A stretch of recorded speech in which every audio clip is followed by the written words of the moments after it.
Well, welcome everybody to Space Theory, who has generously hosted us for this event. And before we get started, I'm actually going to hand it over to Gregory to share a little bit about space theory with us.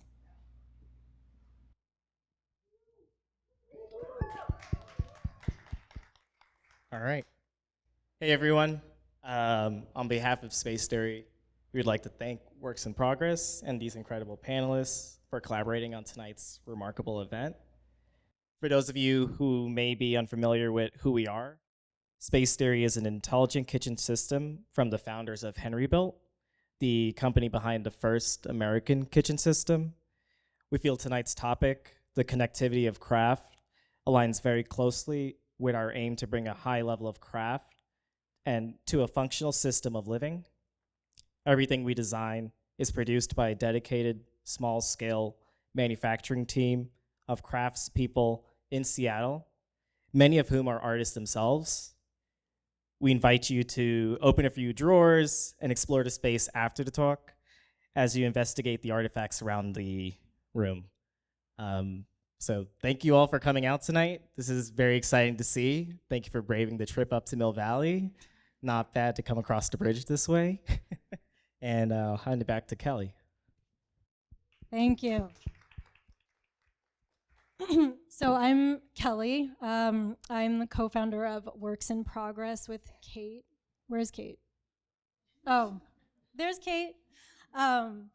Works in Progress has historically been an exhibition series dedicated to creating dialogue around craft.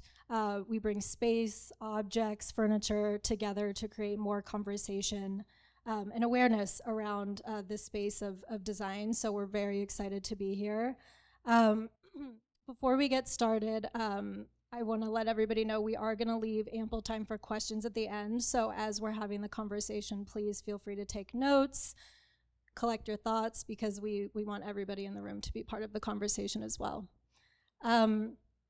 The connectivity of craft, I want to talk a little bit about why we're talking about this topic. I think that often when we talk about craft, and for a good reason, we talk about why people do things, how they're making them, who the maker is, and that's all very important. But tonight, what we really wanted to do is kind of flip that outward and talk about why and how the craft, how it affects and shapes the city we live in. And so that's what we're here to uncover, sort of how all of these dots, how all of the work we all do connects and shapes the place we live. And hopefully, as we have this conversation, we uncover new ideas, new concepts, new ways that we can connect with each other. Again, Works in Progress is really here to be like a learning platform, a launch platform for new ideas around this topic. So thank you all for participating. Before we dive in, I want to introduce our panelists. Katherine Lamb over there is a teacher, a mentor, an educator, a maker, all those things. Kathy has been involved with the furniture program at CCA for many, many years and is a maker on her own, works with wood, ceramics. Kathy does many things. Yvonne is a furniture maker, deeply curious furniture maker, working in all kinds of materials. She has a space in Oakland, California. Evan is a lot of things, but a garment maker, and also does a lot of collaborations, objects, furniture, and has an actual space in the Mission District of San Francisco that is really boils craft down to its essence. So if you haven't been, I highly recommend going. And finally, David Wilson. David is a connector of people, places, ideas. He uses illustration to bring attention to places we live, whether rural or urban. I believe, David, you also paint. You've been painting a lot recently, as we discussed. So everybody here has their own version of craft, and I think as we get into this discussion, you'll learn a little bit more about what that really means. And on that topic, before we dive into our first question, I want to invite everybody to think about, what does craft mean to them? How would you define craft? And I'll give you a few seconds to sort of marinate on that idea. And now I'm going to take it to our panelists. I think it would be good to hear, before we talk about this, how each of you define craft and how it relates to the work that you do every day.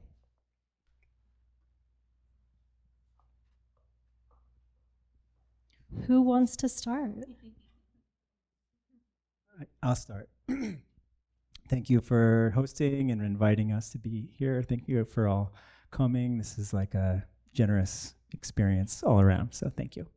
Yeah, I think a lot about gathering and the different reasons to be together, and kind of play with the dynamics of those reasons and those ways we can collaborate for an event or an experience that we share, which could be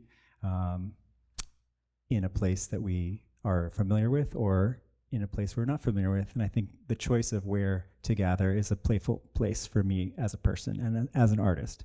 So a lot of the things I organize happen out in the world, out in the kind of open space of the Bay Area, which I think is one of the opportunities of the Bay Area, is to kind of use the space in different ways. And a lot of times my kind of personal practice leads me to explore and find places to set up shop to draw and paint. So I have a studio practice that is a portable studio practice, backpack studio practice. And I like to, follow my instincts. I think that's like a kind of, through way between the drawing and the organizing is like, what would feel good for me to be in a place and what could feel good for a group of people to be together in a place? And what ways can places support that experience, and what can you tease out of it? So whether it's just me alone with a piece of paper or a group of people together for a performance, that's the kind of like, the seed of it. So yeah, I kind of bounce between those kind of hyper solitary times and hyper social collaborative times in my work. So craft for me, it's not a central word in my practice, but I appreciate it as like a lens to think about how we connect to what has happened before us and the ideas around tradition. And I think that specifically organizing gatherings and the structure for gathering is something that we can really take kind of personalize traditional forms and make them relevant to us now.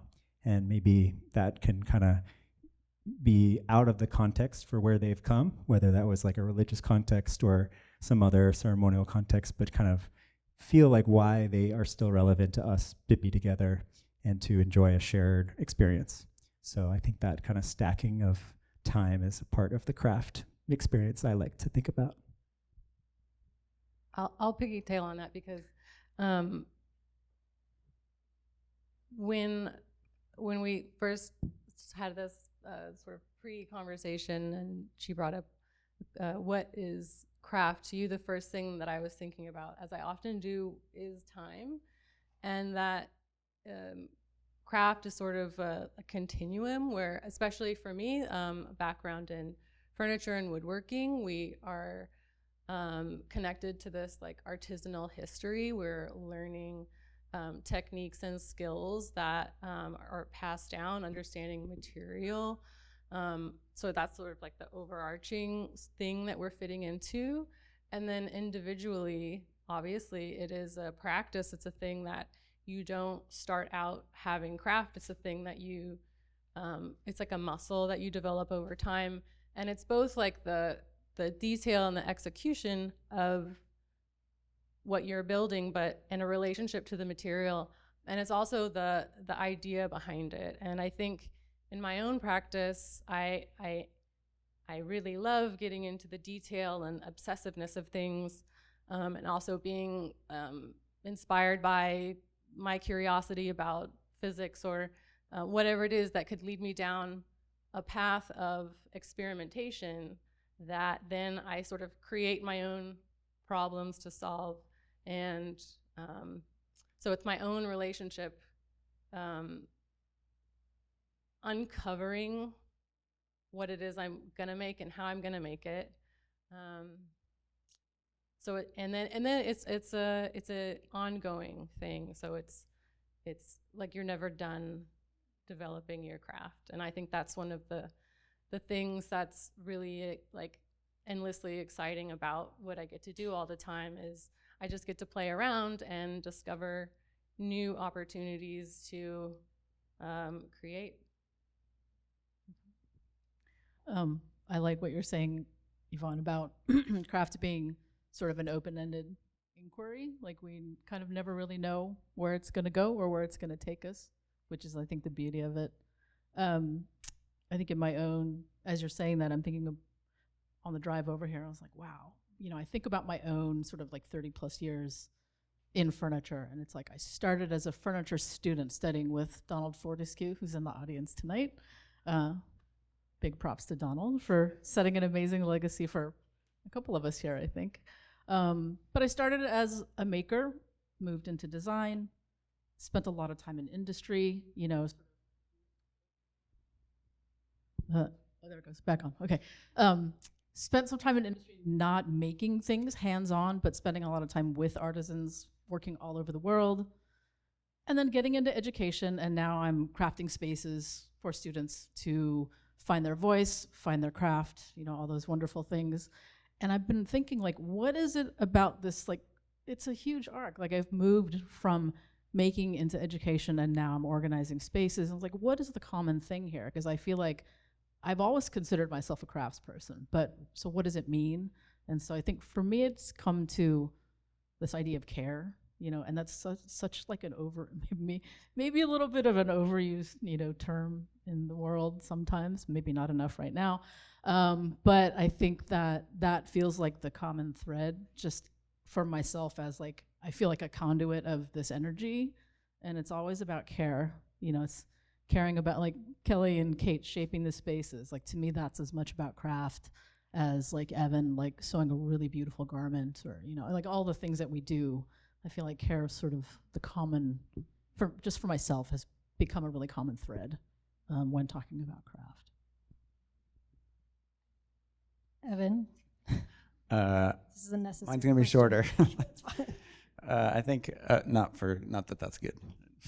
I'm a little bit literal, so what comes to mind is obsession, dedication, and making, and hands, probably. I mean, it doesn't have to be hands, but I'm a little bit old school. I'm sure that coding could be a craft. I just don't understand or know anything about it. So I think about physical making or making of something tactile. I was just gonna piggyback on those things and just say, like, when you were talking, and this relates to the hand, just the opportunity of detail. I feel like when you think about each opportunity in a project or in a piece that you're making, there's like the larger scale, and then as you get deeper, I think, each detail gets to be an opportunity for touch and consideration, and I think that's what really that care element brings the most out of it. David, another thing you said in our early conversation was you brought up letting go when you were defining craft. Can you speak a little bit more to that? I don't totally remember what I was saying when I said letting go, but I totally believe in it. That's okay. I mean, maybe it's like a feeling of letting whatever you're doing kind of have like come to life, and kind of stepping back a little bit too. I know in the context of like organizing an event, there's like you can become obsessive about those details, and like we put out a few objects. We all were invited to bring a few things, and I brought a few printed mail invitations that I like to make for events that I organize, which again, that care element of like, I want to invite you to something in the right way, or like let the invitation itself be a part of the event. And so it's like, you can imagine and kind of create your little dream of whatever the thing you're organizing is, but if you don't let go, it doesn't really come to life. It becomes like a heavy-handed thing that maybe isn't so pleasurable for anyone. So I think, the opportunity to discover something in the making of it or the organizing of it, and also the experiencing of it, and kind of letting people follow their own instincts as well when they're engaging what you're doing is really, I think, the pleasure. Thank you. I'm curious to get into the interior world of your craft a little bit more for each of you. I mean, David, you already mentioned earlier your craft is sort of a traveling craft, but I'm curious about the spaces where your craft happens. Maybe it's a studio space, maybe it's a coffee shop, maybe it's something else, maybe it's one space, maybe it's many, but both for the actual making of the craft and potentially even for the inspiration of your craft. And Yvonne, I feel like you can start us off because you've talked about how, Evan, did you want to start? Well, I can start. okay, go ahead. Well, I think going out in the world, it would be like stimulus or, different experiences of travel or just being out in the world is a lot of input, but maybe it doesn't necessarily where work, I guess, would happen. And then in the studio, at least for me, is a lot of times trying to make patterns in the static or like rules or systems or something out of clutter, mental clutter, which is a lot of inspiration or a lot of like ideas is really like kind of a clutter or cloud of ideas or influences or things that you're thinking about. And then for at least the physical space, I actually like strive very much for order, even though it's unachievable for me. But yeah, I guess Your space looked orderly to me. because you don't know what's shoved in every shelf and every box and stuff. But yeah, I guess just for my personal, that space is like sort of this kind of constant, never arriving and always trying to organize and get things through from idea to making or from concept to physical takes place there. And yeah, I want it to be orderly and clean, but it can't be. So it's I think the tension is like a huge part of it, and it's not. If it was perfectly clean and looked like a laboratory, it probably wouldn't work. And if it was actually a complete chaotic mess, then also would stress me out and I wouldn't go in there. So it's in between where Yeah, it's such a pleasure to organize your supplies and your space, and it's something that I spend a lot of time looking forward to doing, but it mostly becomes chaotic. And I've had many studios over the years, working out of garages, working out of the corner of other people's spaces.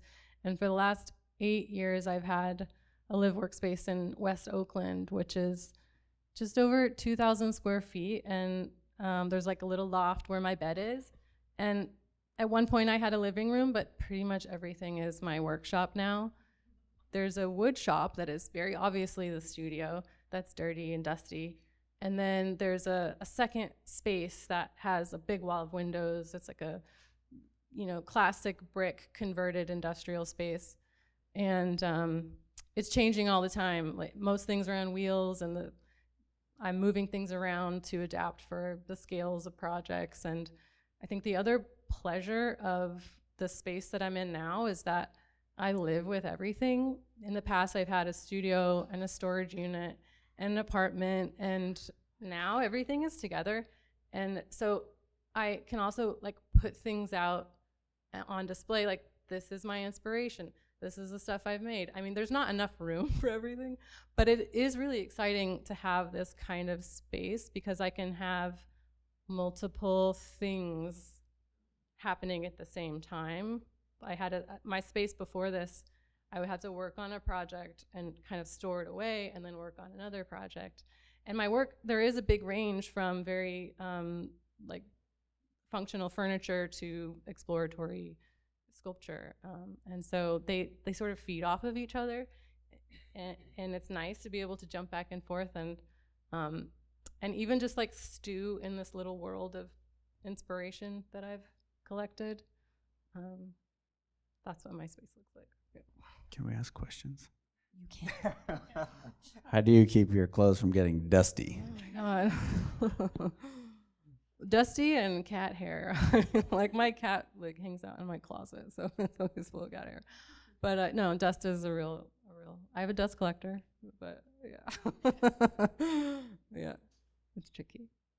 Yvonne, do you find inspiration while you're in your studio? I know you have tons of books and you like doing research. Like it all happens in that one space, or are there other spaces that you go to? No.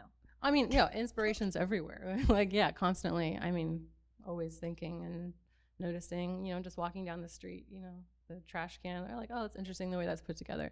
Listening to podcasts and books all the time, and yeah, always, small library and collections of things, and I'm always bringing things into from the street that inspire me. Yeah.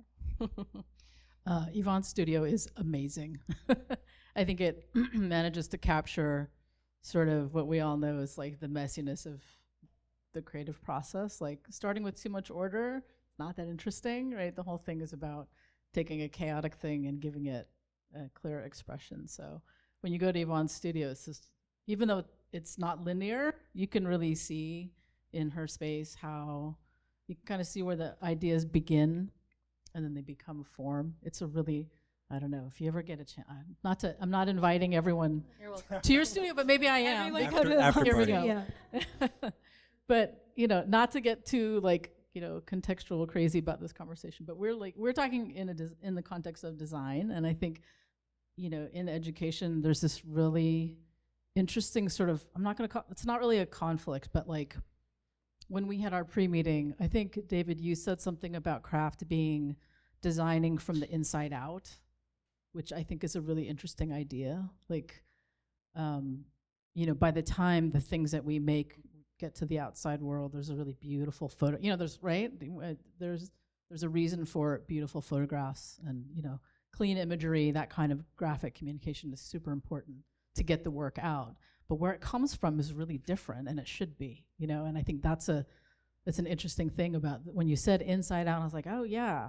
And also with craft, because you don't always know your destination when you start making something. If you're a maker, like you don't know exactly where you're going to land, and that's kind of like the beauty of it. And while we're talking about space, I was like, okay, so CCA furniture space. Oh my God, we moved into a new space this year. Before everything landed, it was like, oh my gosh, look at these incredible concrete walls and these beautiful, huge floor-to-ceiling, windows. And now, a year later, it's full of stuff. Like every surface is like got a block of wood on it. It's got some sandpaper. It's just, it's active and it's moving and it's creative and that's the way it should be. So in thinking about spaces, it's interesting to think about like where ideas begin and then how they should be delivered differently, of course, to the world, but just how different those can be and how craft really encourages the messiness, which is kind of where I think really cool ideas come from. It's not always orderly. And so when you're asking about space, Kelley, I think, of course, about the CCA furniture program and the fact that it looks like our old shop. In 1 year, we've managed to turn it into a space that we were in for 27 years. Like it looks exactly the same, which I kind of love. And then I've also just moved into a studio in West Oakland, and part of the reason I chose this space was because of the ideals of this space, not necessarily because of the aesthetics. Like there's something about it and the community that was super important. It's a space that, you can't close the window. There's I don't know. It's pretty ragtag, and I love it because it just leaves room for something new to emerge. So thinking about those two spaces and how they're not what I thought they would be. I was like, oh my gosh, if we get a new space for the program, it's going to be immaculate all the time. Wrong. Shouldn't be. And also my own creative space, it doesn't need to be, totally pristine, and it's not going to be. I can already tell. I've barely done anything and it's already dusty, so there it is. But in thinking about space, this idea of inside out and where ideas come from has been really just interesting to kind of think about. It's a I really wish I long remember answer. things that I say. I'm gonna quote you all. Thank you. Even if you don't take it, I'm gonna quote you on it. Thank you, David. Kathy, you just said the word pristine, which makes me think of, in a way, Evan's store, which is adjacent to your shop where you work. So both of these things, one is outside facing, face the outside world. You serve customers who walk in every day, and right behind a single door is the inside world where everything happens. Can you speak a little bit more to living with that sort of, those two spaces adjacent to each other? Yeah, I think it's a good point that, or Kathy made a comment about not that you wouldn't show space, show us an object or something in a finished product. I like the word product. It sounds maybe like a bad word, but I like the word product. Showing that in a workspace isn't. I think it can be. Obviously, the world has art galleries and has white box spaces for a reason. There's humans find it easier, or whatever the legacy and history of that is that it's out of context for maybe seeing the object. I don't know, not for what it is, but it's like it's better out of context first or something. I that's a different maybe talk and essay about that. But for me, I think yeah, they're almost like two sides of the same coin. I guess I'm a Gemini too. Two people, one body. I think it's supposed to be.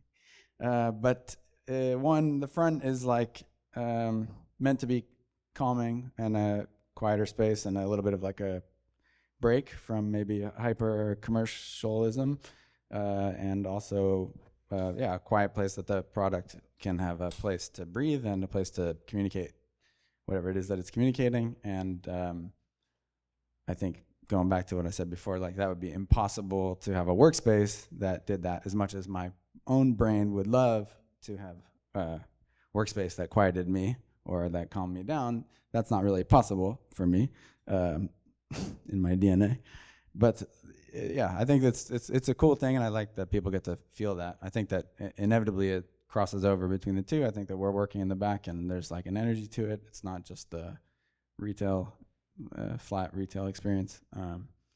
There's a big crossover between the two. But yeah, I think one ends up being like, for me, presentation is a huge thing. I'm very passionate about how you do bring it to life, how you would share it and show it.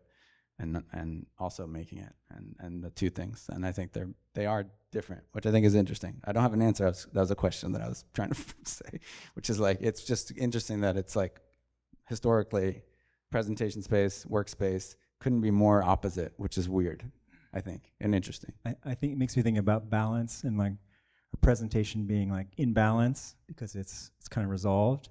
But if it's in balance, then there's no movement. You're not working, if it's out of balance, then there's like, it's in movement. There's like, has to be a resolution or an answer or some kind of, so yeah, it would be kind of unfortunate to have a perfectly resolved, balanced studio or education space, because then maybe you're done.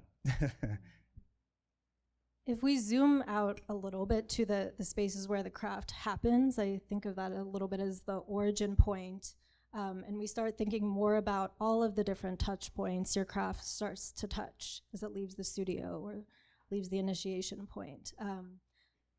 How do you think about the ecosystem of the work and all of the different touch points that your craft starts to engage with after it leaves your studio? And one of the things I was thinking about, David, is you'll make an illustration, it's a map, it starts as a piece of paper, it gets copied, it gets distributed, it gets archived, it goes into the hands of many, it enters the memory of many people who participated. So I think even just using that one example as the life cycle and how it can impact people, places, spaces along the way.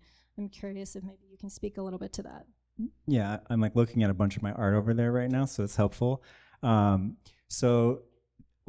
are all panels that I carry out with me to sit on the side of the hill. And some of those are, pieces of paper that I stick in my pocket. So yeah, I think the traveling and the transformation, those are photocopied maps.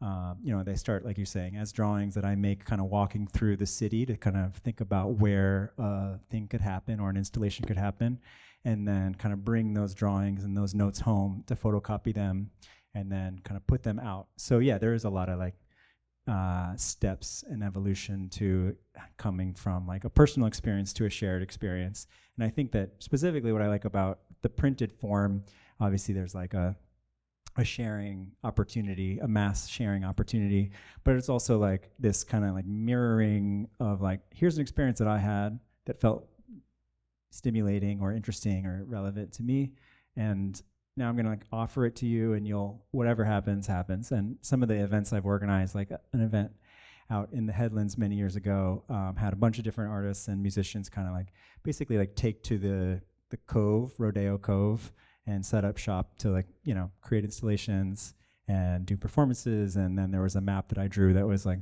kind of decipherable, and it was like an encouragement, but some people were like, hey, I had a beautiful day. Like, I used your map. I didn't see a single thing, but it was like a beautiful day. Like, thank you for, it was like, great, cool. Or some people had other experiences. But yeah, I think that again, transfer of like, you know, moving from one person outwards is like part of the work.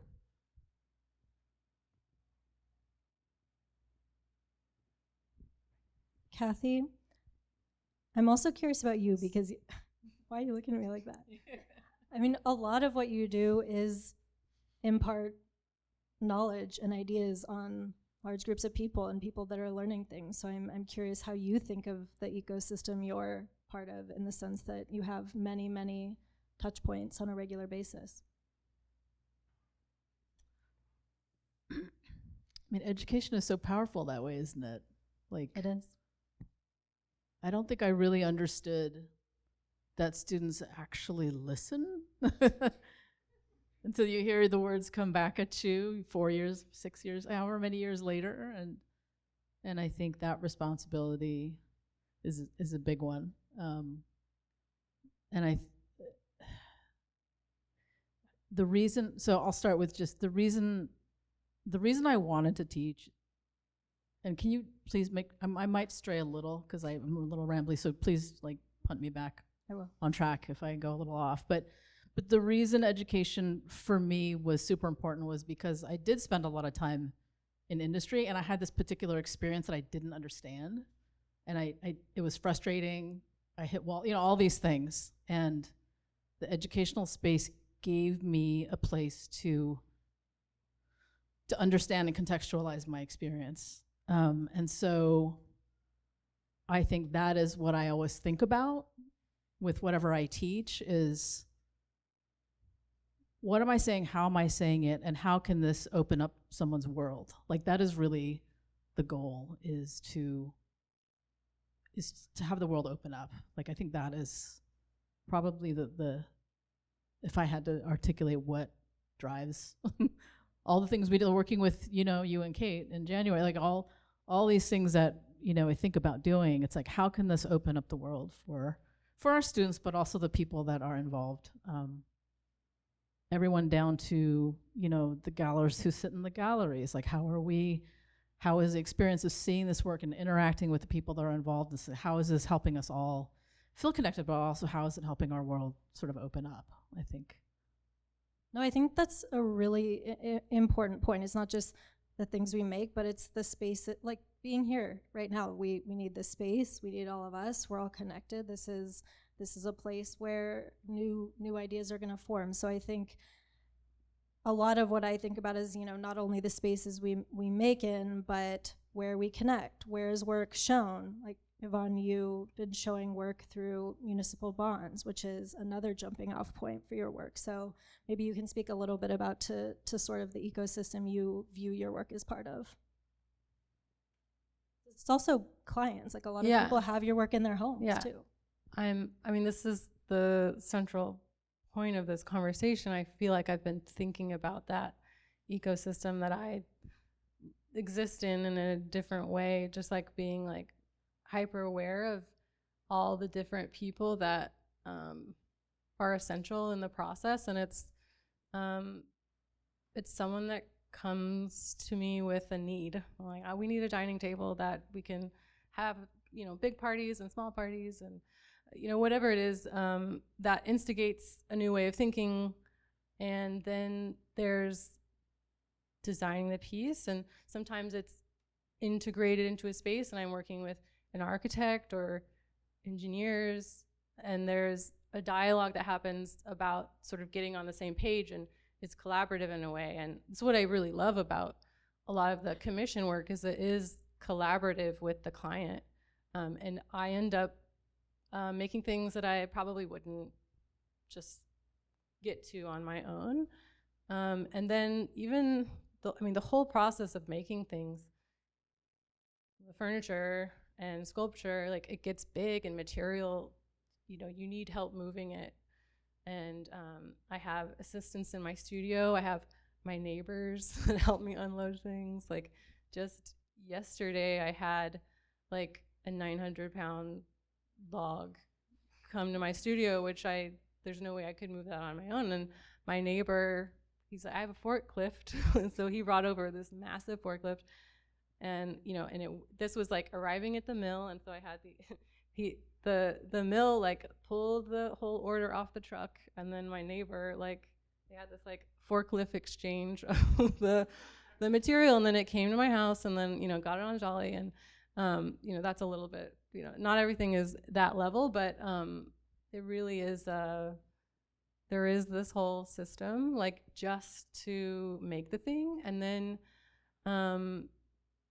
depending on where it's going, what it's for, sometimes it's a individual's house, and they live with it. And like now I have a relationship with those people. And then with the gallery, with Municipal Bonds, who I've been working with for several years now, just having those opportunities to the invitation to be a part of something which instigates me making anything in the first place.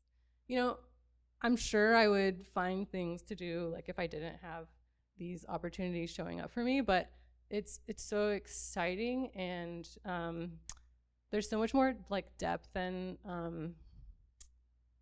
resonance about it, I think, when it's involving other people.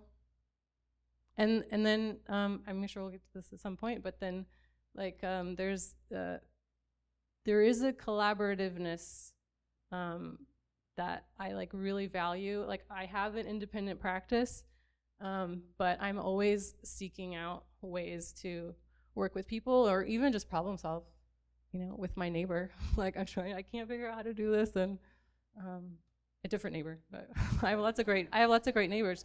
That's the other thing, is my studio has like 36 different studios, different people making things in all different fields. And so that's really nice. Photographers, and even just the camaraderie of we are existing in the same like crazy lifestyle.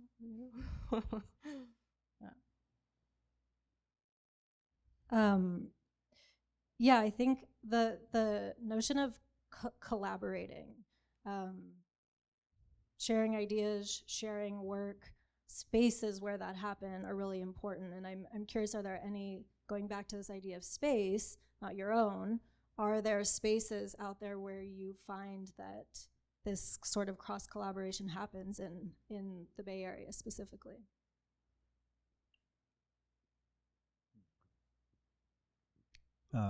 I was involved for a number of years on a friend's property.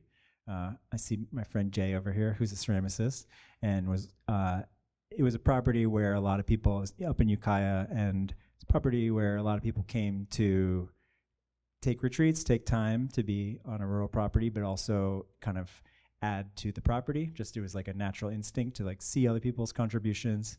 Jay, who's over there, took a bunch of clay back, or there's a heavy clay content to the soil, to the dirt there. So use that to make a glaze, to make a bunch of bowls and cups for people to then use. So like that kind of like layering of experiences you have while you're together, and then kind of makes you want to make something and then leave it for other people. So there was like maybe 8 to 10 years of like pretty heavy time up at this property, which was a big collaborative, beautiful force. So I felt very lucky to have had that time, which has kind of tapered off as those projects sometimes do, but that came to mind. Yeah, something else came to mind too. One of my studios for a long time was working out of my garage, which was a shared garage. And as my projects got bigger, my neighbors were less happy. And so I ended up finding a new studio, and I had a friend that had kind of like a film production studio, and they wanted to set up a wood shop. And so I was invited to come set that up and also like help when they would build things. But I operated my own out of that, and it was just really exciting, doing what I'm doing, which is a little more traditional, at least material and technology wise, and what they were doing, which was like robotics and film and like really elaborate productions. And while I was there, I had some friends that worked there, and out of that time, I would take breaks. Well, actually, being there, yeah, so there's multiple layers. I ended up collaborating with some of those people, and we did these like really elaborate food, art, design experiences. Like the very first one was this hands-on dinner where everybody came and made this traditional Italian meal using just their hands. This was pre-COVID, like this would never happen today. And also like pre-Instagram. But we did this a number of times, and our friends came and businesses would come like for like an offsite experience. And we did movie nights, we would do concessions, and various other things. I think that there's a few things up here from that time. And then they utilized the space differently, and it became a coffee shop. And so then I ended up designing and building the furniture and the fixtures for that space. And it was, you know, so naturally just happening and collaborative with the people that were around me. And I think, you know, before that, I was collaborating with my college partner, and we had product that we were developing together. And I'm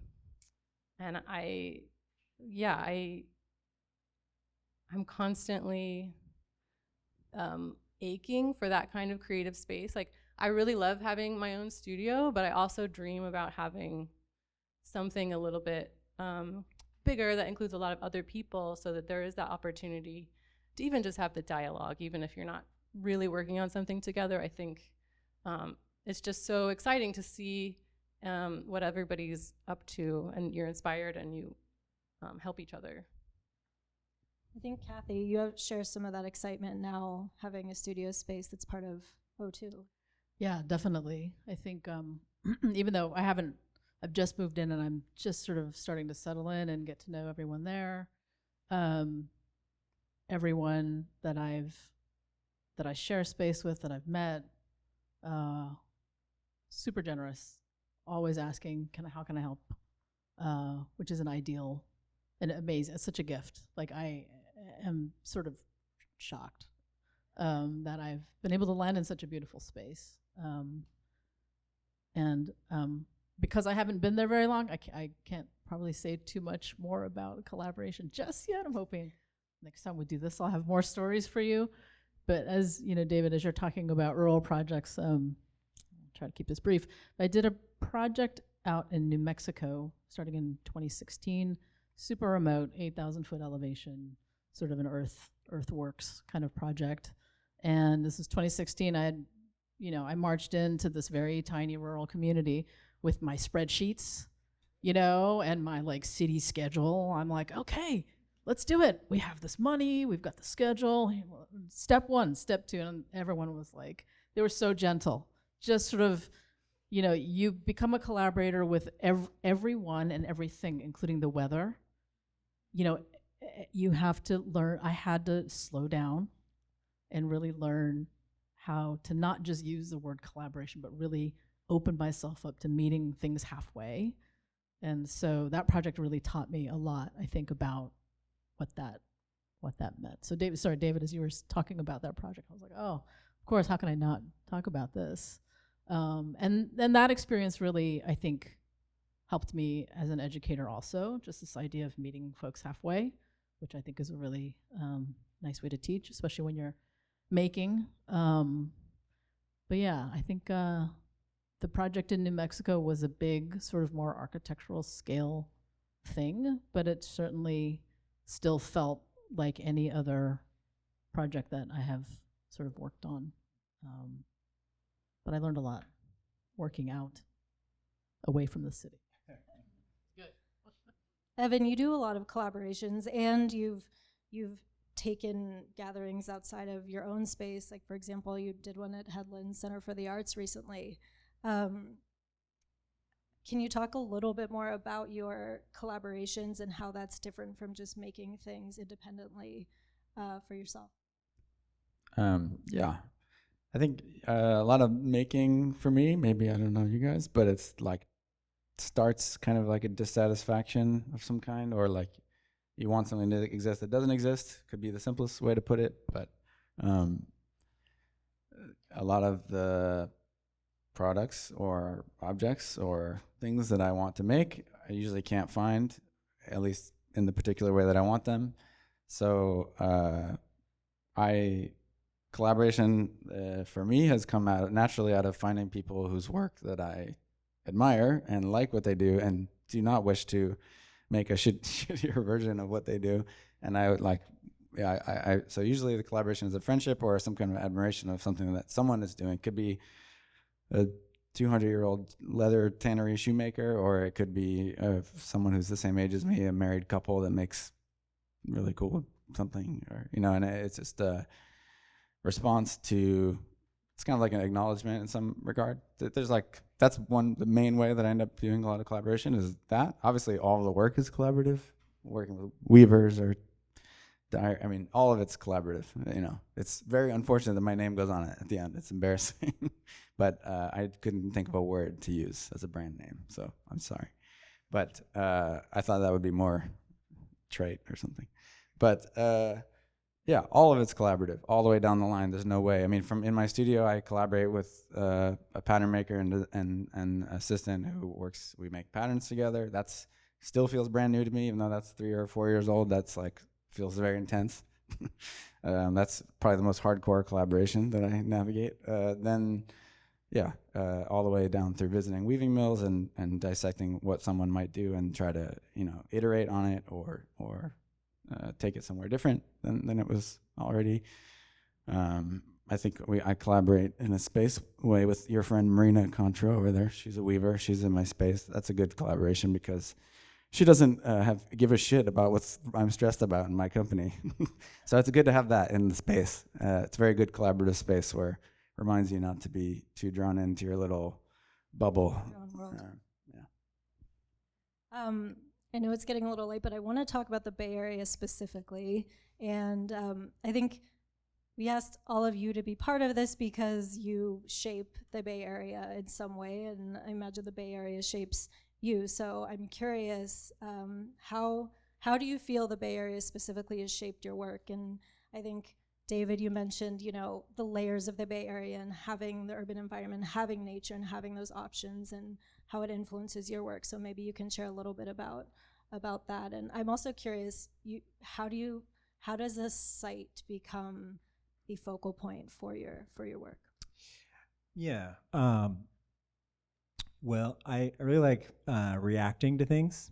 And so putting myself in a position where I'm maybe discovering what might set off some instinct is like kind of the seed of it. And I think that can happen with like a place and with relationships. It's kind of like what you're saying in terms of collaboration. It's like there's an abundance, I think in the Bay Area, I found that an abundance of inspiration coming from reacting to places, exploring and finding myself in very dynamic physical spaces. Like, again, I know not everyone can see this screen, but there's like a painting I just did over on the screen.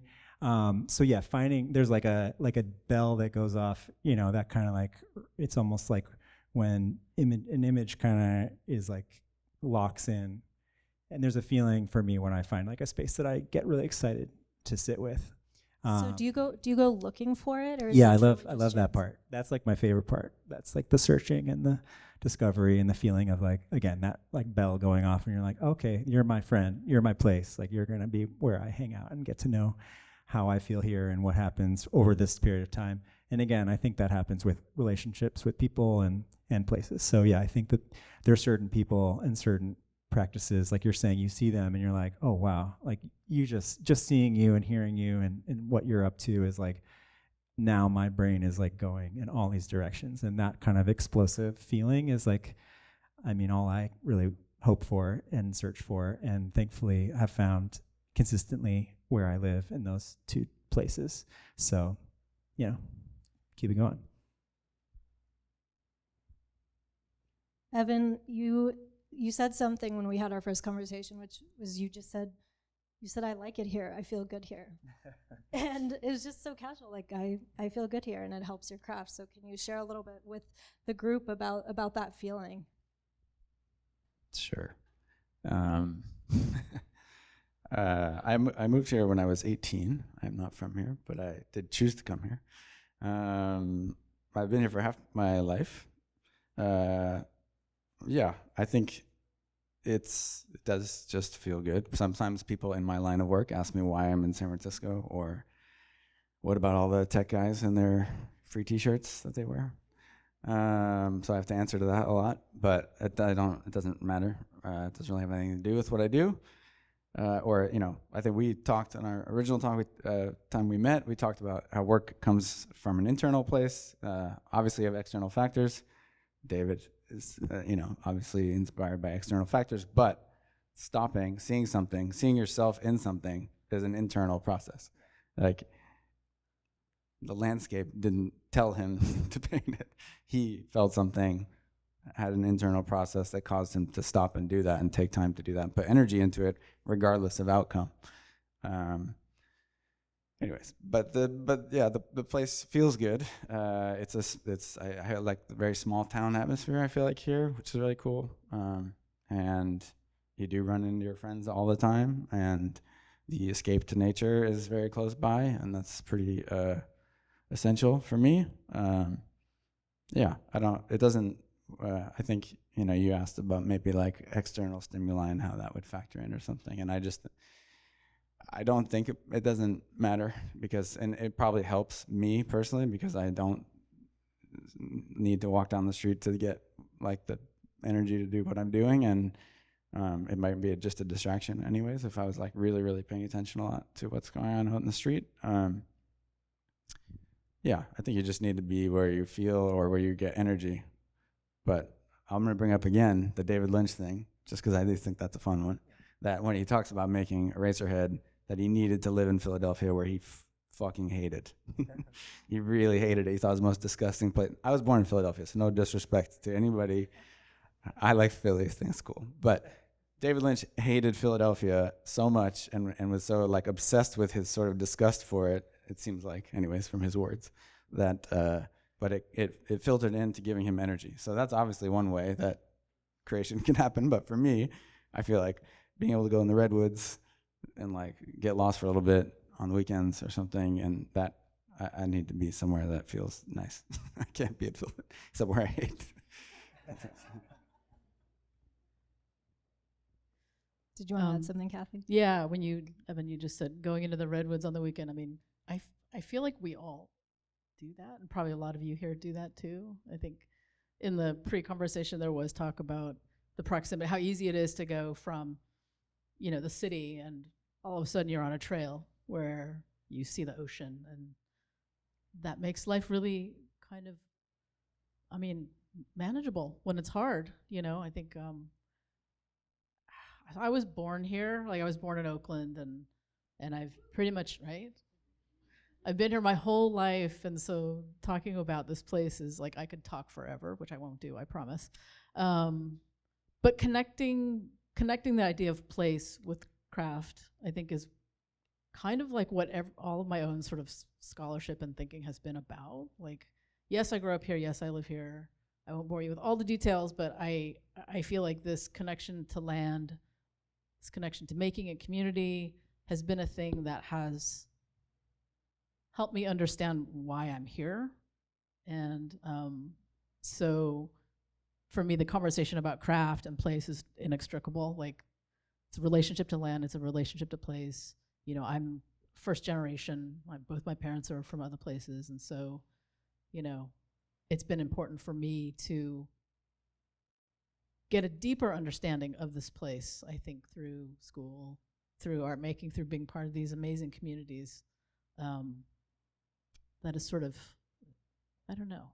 That's a really weird answer, but but it's real. It's it's very personal. It's again, like being from here, and again, the things that have driven my work in education has been about my own exploration of what it means to be a person who makes in a particular place. So, I'm sorry, I just had a thought, but I thought maybe it was relevant or kind of on your train of thought. Please. But there's something cool here also about that it's not historically isn't, and this is not to be negative, but it's not like you don't come here to be a famous artist or be a famous musician. Or I liked that. Like when I came here, I thought that was a very cool atmosphere. I don't know. I grew up going to New York City and stuff, and I feel like the word craft kind of feels very at home here and makes sense here, not only because there's this huge legacy of craft and people like J.B. Blunt building their own house and that era and kind of making and artists and stuff has been here. But I do think there's something cool about craft, which also gets a bad rap, which is cool that it would be synonymous with here, the Bay Area, or be at home in the Bay Area, which is like, doesn't really give a shit about being a famous art. I don't know. You know, it kind of, it's not like you don't come here to be a rock star. I think you should go to LA or New York. You have two options. I mean, you can become one here. It's possible, but I'm just, it's a different. Yeah, there's like a independent, you're choosing like things for slightly different reasons, which I think comes through. Authentic reasons. Yeah, or just like because like the economics around certain creative practices aren't as robust, you have to choose your very personal relationships to your work, I think is a characteristic, which is generally encourages good work. Yeah. You just mentioned craft, and I think it's had many definitions over the course of many decades, particularly even in the Bay Area. And when we defined it, we talked a lot about coming back in again and again, and it's an evolution and it's a process. And I think everyone in this room, everyone on this panel is crafting the Bay Area with the work they do every day. Is there anything else you hope for, would like to see as part of the Bay Area creative community or scene that you think would help the community or help your work?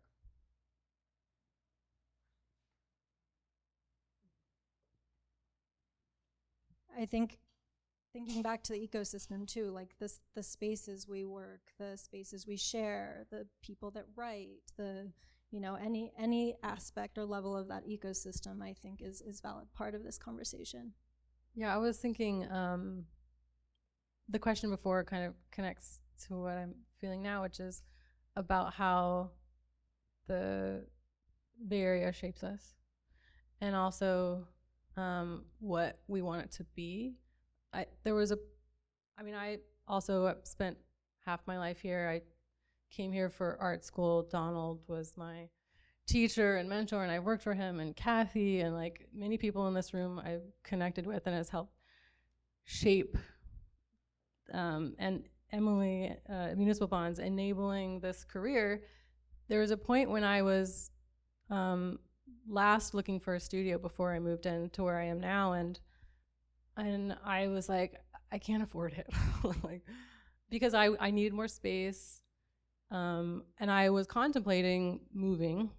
Like I could go somewhere else and have more space and not pay as much and not have as much overhead, but I didn't want to. I decided that it was worth it to be here because of all the connections and the ease of working with clients and meeting collaborators and all of that, and obviously that is what I want to stay and grow. And I think that having affordable spaces for creators of all kinds to experiment and opportunities to share that with others. We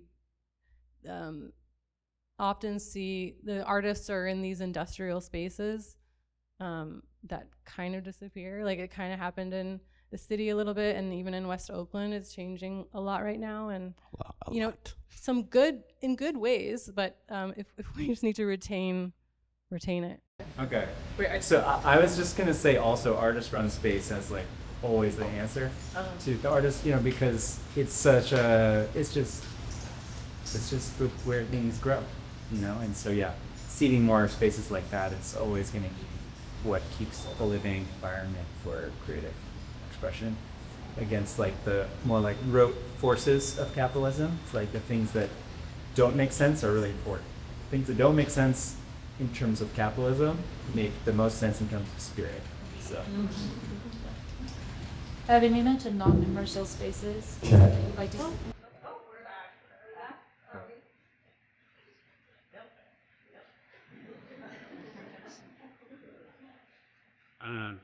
Well, I think just on it's like a whole creek that I drive now, but saying so. I mean, There's a huge inflection point or many tech bubbles and space consumption has happened a couple of really big waves, I think, and specifically like commercial or what would be historically studios, art studio spaces, or like affordable alternative to commercial space that can be used in a manner way. And you look at like San Francisco and Soma. I'm currently looking at spaces, so this is a very good source of to try to navigate Bay Area, real estate, commercial real estate. But right now, after COVID, so many spaces are empty.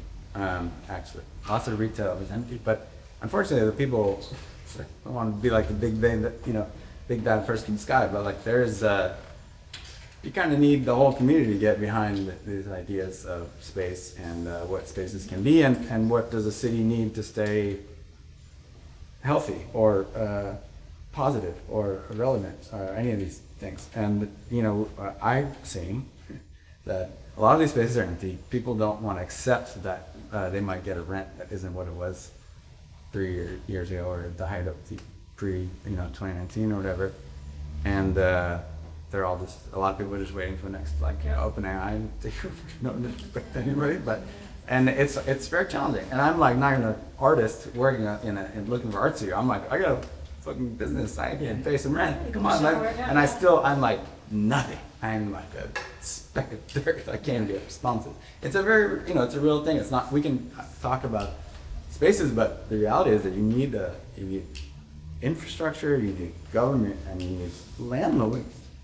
You need people that are open to, alternative ways of capitalism. Yeah. And the space gets to some of it was like, when I first moved here, those were like all weird, closed up art studios and band practice spaces, and I had friends that had an art studio in North Beach and a shared band practice space in Tenderloin or this or whatever.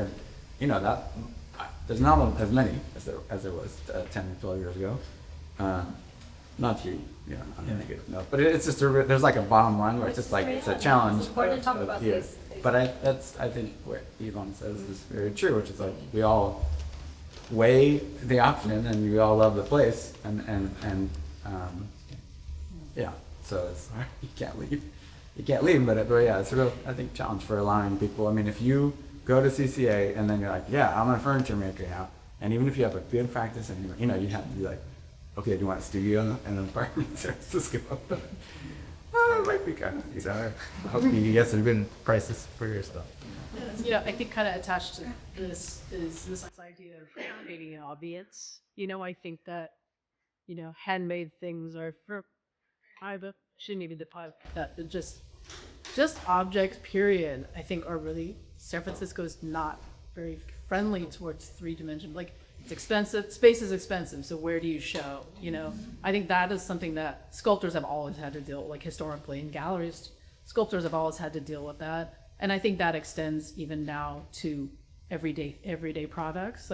Where do we see three-dimensional things in the city every day? Not just the beautiful special moments and the amazing exhibitions that happen, Fog Fair, right? We have these really amazing events and things that happen, but how do we cultivate a daily audience for this work that we're doing? I think that's a big part of it. It's a big hurdle. Thank you.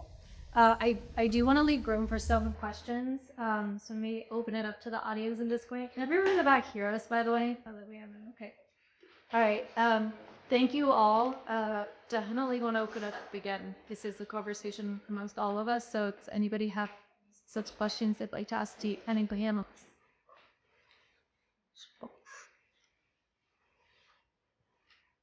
Is there a known constraint? How would you want your work to show up? And I think there's a lot of consistent themes of just your practice being messy, but then the output and messiness of just how you do your craft yourself, and then how you collaborate with people, and then how the output exists. And then there's these constraints between, where does your art live, but also these constraints between I guess social and also industry norms of how your work looks. Is it this beautiful photograph that no one's in, even though the three-dimensional objects are back. And then the constraint between like digital spaces that you guys can. So if there was, you know, if you look at that, there's no, today didn't exist, how would you each want your work to show up in the world? And how would you want all of us to perceive your work? I'm just gonna repeat the initial. Sorry, yeah. No, it was great. The question is, if there were no constraints, how would you want your work to show up? I really love balance of work in my life. I mean, I think probably more space. You know, if there was less constraint around financial pressure, you know, you could kind of like balance your time in a healthy way, and pace things. So maybe it's like a pacing, but in terms of, I don't think it would necessarily change what I'm making or what I'm organizing. You know, one of the spaces I really miss in San Francisco is the workshop residence. If y'all remember, that was a real loss when we had to say goodbye to that space. It's, you know, they carried objects, they talked about the art, you know, they really supported the artists themselves along with showing the work. I always thought they were really underpriced. That's not why they closed, but as a venue and as a space to not just talk about the object, but the artists themselves. And also, you know, they did have an actual residency, of course, there for a little while. And I really miss that space. Yeah, it's a fun question. I feel like the thing that I just want is spaciousness. And like that is a physical space for all the things that I want to happen. But I think there is the juggling that I'm sure every one of you is doing with your work and life and how you balance that. And so without having to worry about the financial side of it, I could just like make things and put them out in the world. But I really love what happens out of the client work, so I wouldn't want that to go away. I was wondering, thinking about your work, David, with Berkeley, is there a way you think museums could show up better, any of you, for community in a museum? I don't know, I've noticed more of a shift in how especially Bay Area museums are thinking about craft, recognizing that there is this history here, and I know that a lot of museums are thinking about how to support that better. Like, could you think of a way that museums could better participate in like craft community? Yeah. Well, I think the workshop residence is a good example of like, and it's kind of, it's, you know, it was not a museum, but it was an institution that supported artists thoughtfully by creating space for them to make new things and to like kind of develop some supports around the person. I mean, the Berkeley Art Museum right now has a beautiful quilt show that's just opened this past weekend that I would recommend you see, and I think that's a pretty epic expression of our commitment to an art form. But yeah, I think, you know, institutions are always, it's tricky. There's a lot to answer to, there's a lot they have to carry, and so a lot of times, like, you know, artists get a little bit put into like a category of use rather than support. And I think sometimes institutions want to like frame themselves with the use of an artist. And so, yeah, I think that just kind of keeping the priorities straight was always a good lesson.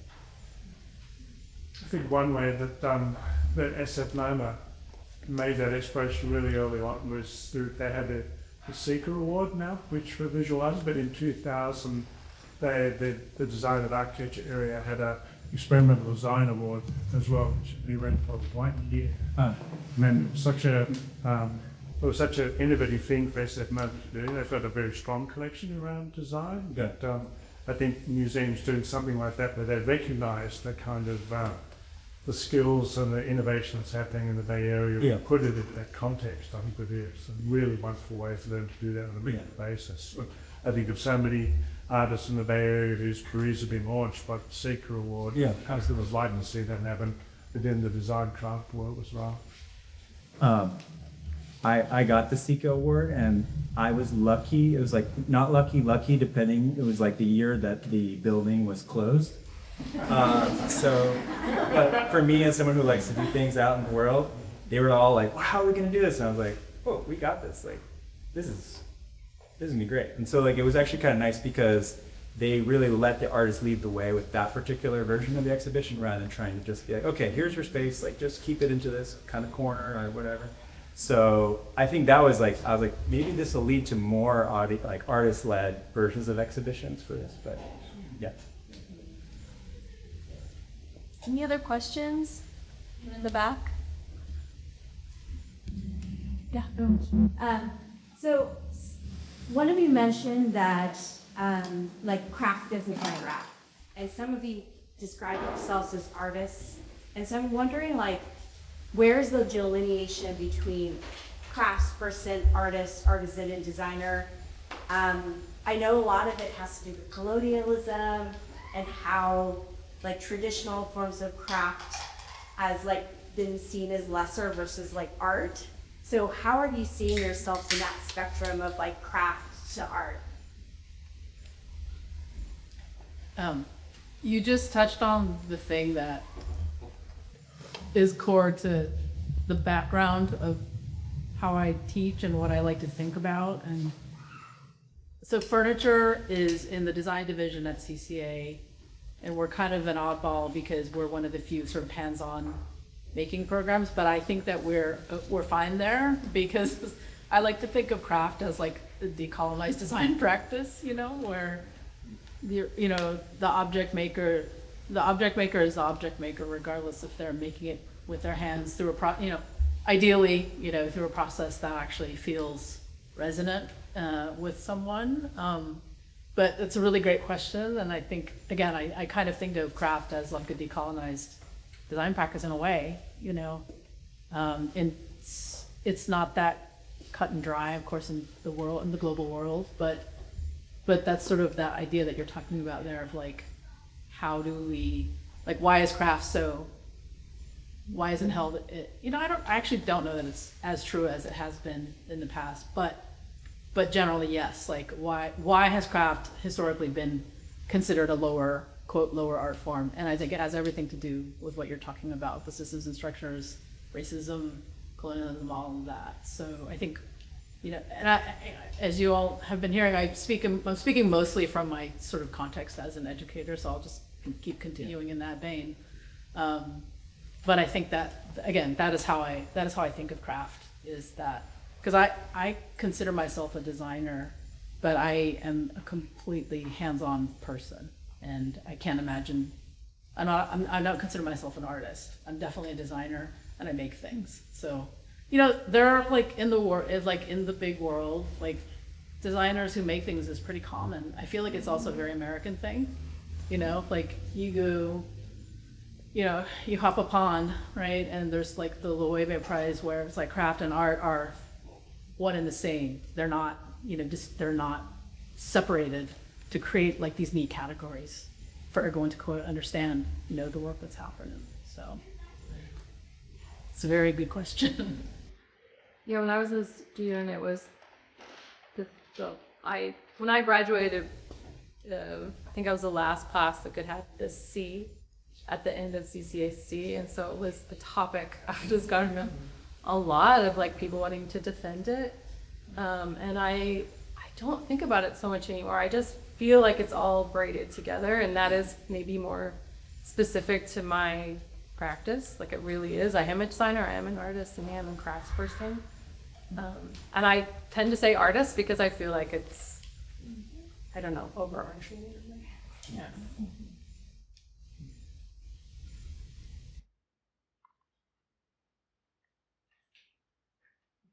Do each of you, I have a complicated question about design and craft that maybe I'll ask you later. But I would be really interested in knowing, as someone who is in some of these definitions and not all, do you each consider yourself an artist, a designer, and a craftsperson? Do you consider yourself all of those? That was a really interesting thing that you said. And do you exclude any of those? Who in your self-definition? I think Yvonne already answered it. Yeah. Which is why I asked.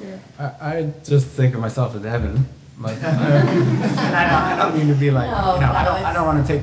That's take beautiful. But I honestly, I think from, and to what she brought up, and I think to the same end, it's, I'm pretty sure I could speak, I would guess that everybody thinks of themselves and then they just have their kind of little creative ambitions or thing that they're trying to make or something. I don't think that, I think everybody hopes that that doesn't define their life, or that's, if David goes to make a painting that, and I know it can shift and stuff, but I think, at least for me, I don't care about any label or anything. I don't, if that would only be, I would be upset if I felt like I needed to classify that, or I feel like that would, I don't know, it would be like, it just doesn't feel relevant to me to worry about the framework for how I would see what I do. Otherwise, I wouldn't think I was allowed to make furniture and make a fool of myself there, which is, you know, I feel like I need to not have it be defined probably, and just like design and make things, or yeah. But I understand that it's really, I think artist is all encompassing, I think, in that way, which is cool. But I wouldn't call myself any all things. I feel the same. Yeah, that's well said. Any other questions?